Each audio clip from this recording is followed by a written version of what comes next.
Welcome to Man Does Tech, where I solve the problems you didn't even know you had. You start by cutting power. Disconnect the battery negative terminal so you don't fry electronics. Once done, remove visible screws in the armrest and use a plastic trim tool to pry clips. Work along the bottom edge to avoid breaking tabs. Make sure to unseat the speaker harness and the courtesy light connector.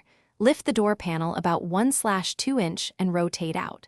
This exposes the switch housing and wiring plug, which is the very first actionable step toward swapping the window switch. Now you remove the switch module. Depress the retaining clips and lift the unit straight out of the bezel to avoid bending the plastic. Next, press the wiring harness tab and pull the connector free.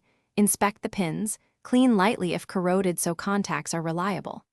Take the replacement switch, align its orientation with the bezel, and press it firmly until you hear a click. Make sure wiring routes cleanly and no cables are pinched when you reseat the switch into place. You finish by reconnecting the battery and testing every window function plus the child lock to confirm operations. Test now so you avoid redoing work. If all works, seat the door panel, align the upper lip, then press the edges until each clip engages and reinstall the screws. If a switch stays unresponsive, first check fuse 30A and then probe harness continuity.